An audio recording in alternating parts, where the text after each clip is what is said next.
എത്ര ബാധിട്ടും ആർക്കാട് എന്ന് നാം മനസ്സാക്ഷിയോട് ചോദിക്കണം.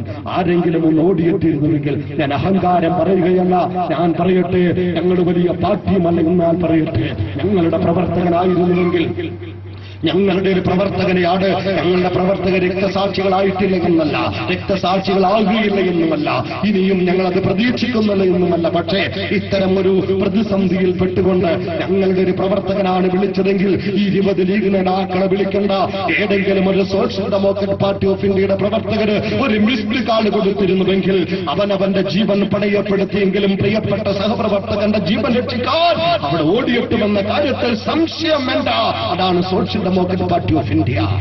തൃശൂർ ജില്ലയിൽ മാർക്സിസ്റ്റ് പാർട്ടിയുടെ കൊടി വലിച്ചെറിഞ്ഞുകൊണ്ട് സാമൂഹിക ജനാധിപത്യ പ്രസ്ഥാനത്തിന്റെ കൊടിയന്തിയ എസ്ടിപിയുടെ കൊടിയന്തിയ ദളിത് സമൂഹത്തിൽ കടന്നു വന്ന പ്രിയപ്പെട്ട പ്രവർത്തകരുടെ വീട് വളഞ്ഞ മാർക്സിസ്റ്റ് പാർട്ടിക്ക് കഴിഞ്ഞ ദിവസം അനുഭവമുണ്ട്.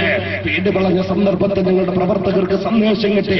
ഞങ്ങളുടെ പ്രവർത്തകർ അവിടെ ചെല്ലുമ്പോൾ സായുധരായി വന്ന മാർക്സിസ്റ്റ് ഗുണ്ടകൾക്ക് മടങ്ങിപ്പോകേണ്ടി വന്നു എന്ന് പറഞ്ഞാൽ അതെ, ഞങ്ങൾ നിർഭയപ്പെട്ട ജീവൻ കൊടുത്ത് അതിജീവിച്ചുകൊണ്ട് ഒരു സമൂഹത്തിന്റെ നിർഭയത്വത്തിന് വേണ്ടി പ്രവർത്തിക്കുന്നുവെന്നതാണ് അത് നൽകുന്ന സന്ദേശം. ഞാൻ ചോദിക്കട്ടെ, ശുക്കൂറിന്റെ കാര്യം അവിടെ ഇരിക്കട്ടെ. 25 കൊല്ലത്തിനുള്ളിൽ ബാബരി മസ്ജിദ് പ്രശ്നം വന്നു. ഇന്ത്യ യൂണിയൻ മുസ്ലിം ലീഗ് എന്താ ചെയ്ത്? ഇവിടെ വന്ന ആകെയുള്ള രാഷ്ട്രീയ പ്രസ്ഥാനം, മുസ്ലിം സമുദായത്തിന് ഒരു രാഷ്ട്രീയ പ്രസ്ഥാനമുള്ളത് ഇന്ത്യ യൂണിയൻ മുസ്ലിം ലീഗ്. ആ പ്രസ്ഥാനം എന്ത് ചെയ്തു? അവസാനം ചെയ്തത്, ഞാൻ പറയുന്നത് ആക്ഷേപിക്കുകയല്ല, അത്തരമൊരു ആക്ഷേപം തെറ്റാണെന്ന് എനിക്ക് ബുദ്ധിമുട്ട് ഞാൻ ഉണർത്തുകയാണ്, ചോദിക്കുകയാണ്, ഒരാശയ സംവാദത്തിന് വേണ്ടി എത്തിത്തരികയാണ്.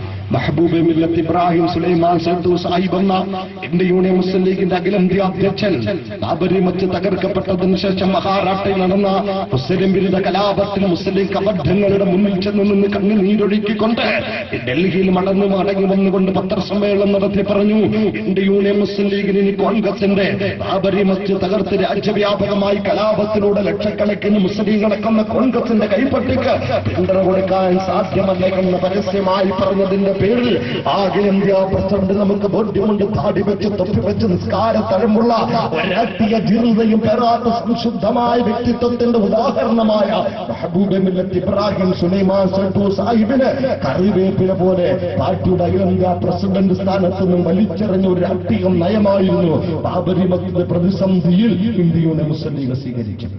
നമ്മൾ ആലോചിക്കണം. തുടർന്ന് ഒരുപാട് സംഭവങ്ങൾ ഇവിടെ ഉണ്ടായിട്ടുണ്ട്. പോട്ടെ, കേരളത്തിലേക്ക് നമുക്ക് വരാം. അന്ന് ഇ അഹമ്മദ് സാഹിബ് മന്ത്രിയല്ല എന്നതുകൊണ്ടാകാം. കേരളത്തിൽ എന്താ അടുത്ത കാലത്തുണ്ടായിട്ടില്ലേ? ഭീമാപ്പള്ളിയിൽ 6 പേരെ വെടിവെച്ച് കൊന്നു.